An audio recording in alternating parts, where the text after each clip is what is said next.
Welcome back to another episode of The Hardcore Casual with your boy, Bass the Kid. As always, please like and subscribe and share with a friend, a colleague, a relative, an associate, an enemy, and anyone in between. Also, check out the memberships if it is something you're interested in. New content should be flowing on there probably tomorrow or Saturday, members only content. I've got some good feedback on the last couple members only videos, so if you want to get involved and find out what they were about, please have a look at subscribing. Now, couple interesting stories of I guess taking place today. Before I get into that, I just want to give a quick shout out to one of my subscribers called Alex. I don't remember your username on here, so apologies, but Alex is from Birmingham. I was in Birmingham a couple days back and he spotted me out on the street. Initially I was trying to avoid him because he was looking at me. I thought he was one of those people that tried to sell you something during the lunchtime, when you're trying to get your food and they want to stop you and make you sign a petition. So I was about to avoid, and all of a sudden all I heard was bass. I was like, oh. So I took out the headphones and we had a quick chat. He's telling me how he watches my channel, October Red, Undefeated Podcast, all that good stuff. So shout out to you, Alex, if you are watching. Much love, much appreciation for sticking around and being one of the subscribers. Now, as I said, couple interesting things to talk about. So without further ado, let's get into it. So it's officially signed now. Anthony Joshua will be taking on Whyte for the third time, although the second time in the pros. This is the rematch from their 2015 bout, which did end in a 7th round KO of Whyte. I think it's a fight most of us knew was coming, especially once the rematch clause was taken out and we got the official word that Whyte signed the contract. It was inevitable. I did say in my previous video the only way the fight doesn't happen now is if AJ doesn't really want it, because Dillian had signed, so the only person who could then scupper it was AJ. Well, he said nope, I want that smoke. And look, it's a good fight. Me personally, I didn't want the fight just yet. I was more thinking that's the kind of fight that both of them need to have just before they retire, just to kind of settle everything. Now, I mean, quite frankly, the person that loses this fight could actually retire in theory. So that's not to say that won't technically be the case for one, but just kind of got that last legacy fight. You could have Joshua, you could have fought Wilder, you could have fought Fury, maybe one of the other guys who was in and around the division, and then just in his last swan song, he's on his crescendo. You got Dillian on his crescendo, and they all just basically like come together right in the middle and sort of just we're done. But this is for like the ultimate bragging rights over the other. That's kind of how I would have liked to see that situation play out, but we've got it now. As a fight, I mean, it's one of the biggest fights we're going to get in Britain right now, if we're going to be honest. It's at the O2, so they're definitely like, the ticket prices are going to be reflective of that. And I think as a result of it being at the O2, it's also on the DAZN pay-per-view. Now, if I am totally honest, while I'm not surprised it's on the DAZN pay-per-view because of the kind of money that these man want, I was kind of hoping that they would do the same model, obviously that they had with Jermaine Franklin, and just have it as part of the subscription to build to that crescendo of the big pay-per-view at the end of the year, because the whole mantra of pay-per-view is dead. Alright, we know that they've kind of moved away from that, but pay-per-view is supposed to be only for like the biggest of events, or the most marquee of events. With all due respect to AJ Whyte, in its current iteration, it's not, it's a big fight, but it's not the biggest. It's not a fight to me that requires pay-per-view, especially not pay-per-view at the price of $26.99. That's a bit steep. That's a bit naughty on DAZN's part, in my personal opinion, especially if you got to consider you have to have the DAZN subscription in order to purchase the pay-per-view. And if you don't have DAZN, that's basically costing you about £47. because you got to pay for the monthly subscription first, then you got to pay the pay-per-view on top. Unless of course you go to, I don't know how they're going to do it for, like, you know, the licenses for bars and stuff. It might be a little bit different there. Or maybe if you've got the DAZN 1 channel on the box, maybe you can get it that way. I'm not quite sure how they work that, but I remember before you had to have a DAZN subscription in order to get the pay-per-views. So for someone who doesn't have one, on that monthly charge, that's a clean £46.99, £47. That's coming up to US prices. And for this fight, with like no belts on the line and nothing really there apart from obviously like the rivalry, I don't know, unless the undercard is like super stacked, which at this point I don't know if that's going to be the case. I mean, we're 5 weeks out. They had the event sort of planned, but you know, we haven't heard anything about what else was potentially going to be on this card. So the whole rest of the card could in theory be trash, and all we've got is this paper, and all we've got is like the main event. Now don't get me wrong, I'm hoping I can be there, but obviously having a look at sort of prices, especially right now of when the tickets are going out, it's that sort of not the greatest time of the month, because some people were paid like 3 weeks ago, some people were paid like 2 weeks ago, you know, finances. Some people now, they got holidays that they're booking, so the money's kind of got to go on the holidays. It's just, you know, the cost of those tickets, they're a bit, I understand the pricing, like I get why they cost what they cost, but it's just at the particular time that they are, it's just like, it's one of those commitments where it's almost like you either got to pick between buying those tickets and taking your kids away for the summer, or going on holiday this summer if you haven't already been. So that I think is going to pose a slight problem. Yeah, the tickets are gonna sell. I don't know what's happening with the whole like StubHub or like Viagogo and all that sort of stuff. When the Franklin fight came out, they did say that, you know, there was no reselling available. Now if they do the same thing here, that might stop, you know, tickets just getting bought up willy-nilly and then put on the secondary market. That's the hope, if they do that same thing, but who knows. But look, as I said previously, while it's a big fight, I haven't got any issues saying that it's one of the bigger fights we will get, because there's nothing, it is for nothing at the moment apart from potentially bragging rights and Anthony Joshua's right to move on to the next challenge.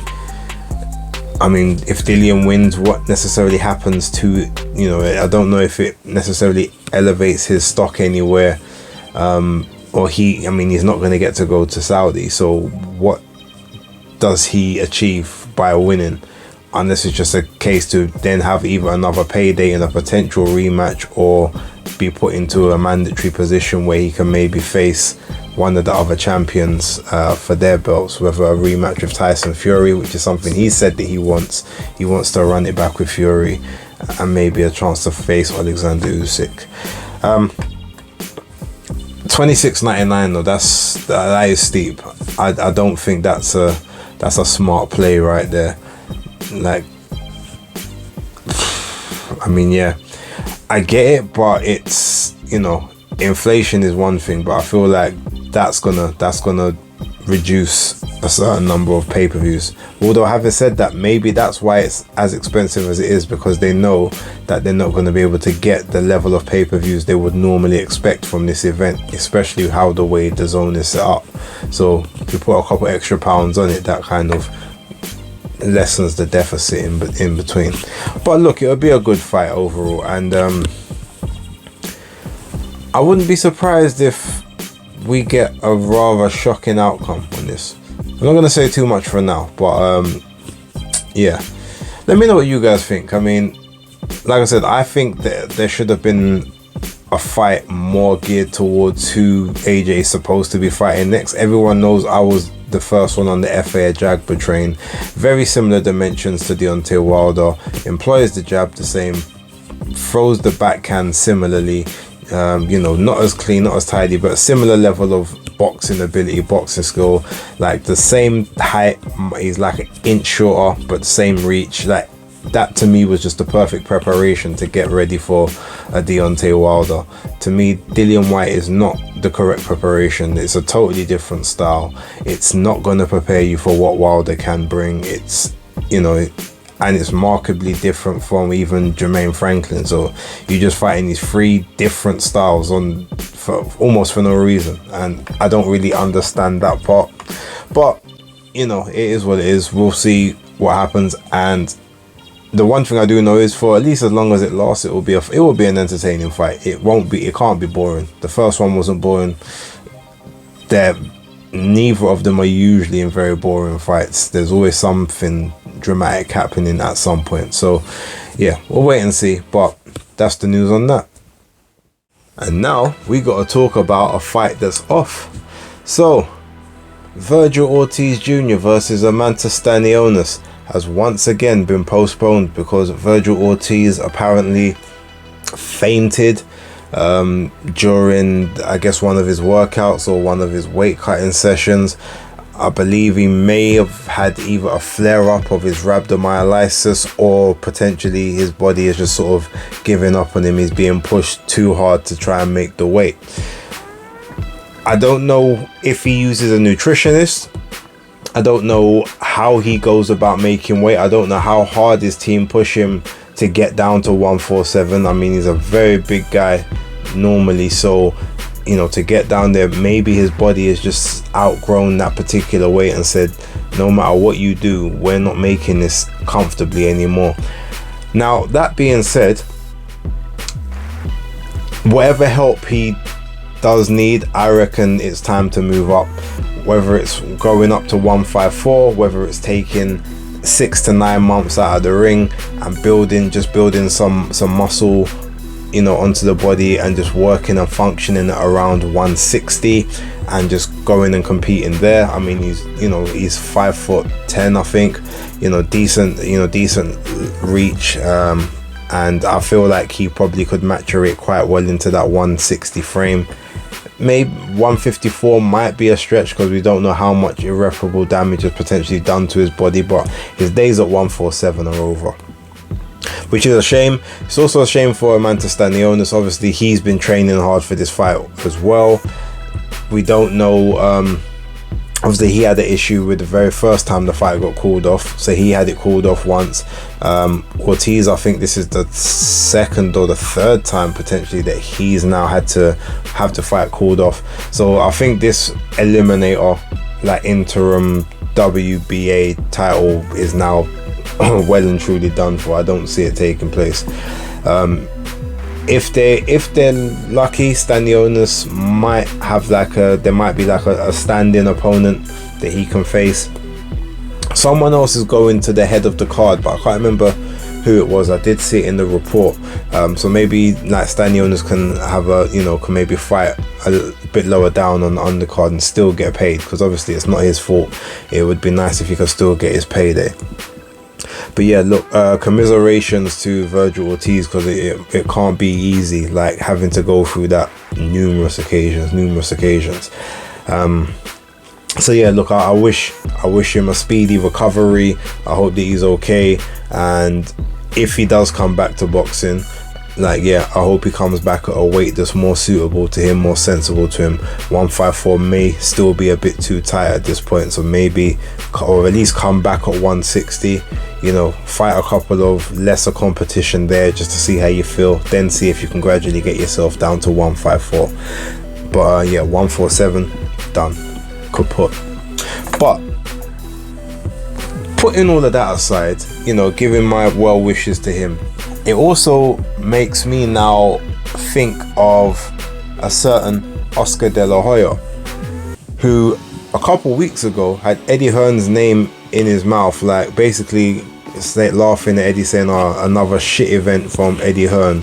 Yeah, blah blah blah. He's a clown. He can't do anything in the US. Blah blah blah. Watch a real fight take place on July the 8th."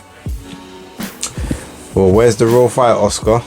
I mean, if you're gonna throw the stones, you need to have you need to have, like, you know, some protective wear on for when they possibly get thrown back. Well, where's the protective wear? Because right now it looks like cheeks, eyes, everything's getting lit up. How do you have so much chat for someone else when your whole your whole stable is in disarray? And it's funny, if anyone remembers, when Oscar did put up that tweet, I put out a tweet basically saying, like, the biggest star you had left, who was Canelo, your next biggest star is now also trying to leave, but is basically just got beat, and he's trying to leave you as well. He's suing you to leave. Like, Ramirez got beat up and exposed. The best person you possibly have on your roster can't stay fit. Like, forget Eddie Hearn, you've got your own problems to deal with. So now, what's he gonna come out and tweet? Is it gonna be Eddie Hearn's fault that Vergil Ortiz got struck down in his training session? Is he gonna blame Eddie? Oh, it's all Eddie. It's a conspiracy by Eddie. Is that what it's gonna be? Or you just gotta now, like, take ownership of your own fuck ups? Because at this point in time, that's exactly what it is. Like, you look stupid, you look crazy, time has made a fool of you again, and I really don't know where Golden Boy goes from here. Because yeah, they've got some decent undercard talent, but that's what that talent is. All of their headliners, one by one, are slowly getting picked off, exposed, or moved to the wayside. So what do they do next?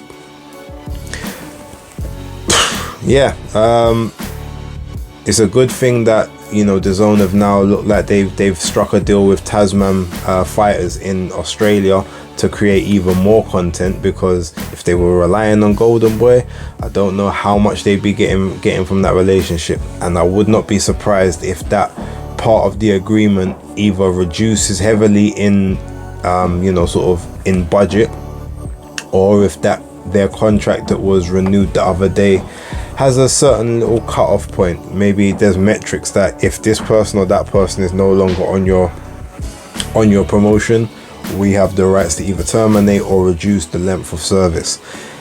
And if that is the case, it feels a bit like poetic justice at the moment. Now, don't get it wrong, this ain't a cape for Eddie Hearn thing in the slightest, but it's like you can't be throwing them stones when when you ain't got the protection for when they come back. And right now, that's exactly what it looks like. So yeah, Oscar, I'm gonna stick on Twitter. I need to see how you come back from this one, quite frankly, because it's not looking good, bruv. It's not looking good at all. But anyway, this was going to be a quick one, so I'm going to leave it there. Again, like, subscribe, check out the memberships if you are interested. If not, it's all good. Thank you very much for watching. And for right now, it's the Hardcore Casual. Out.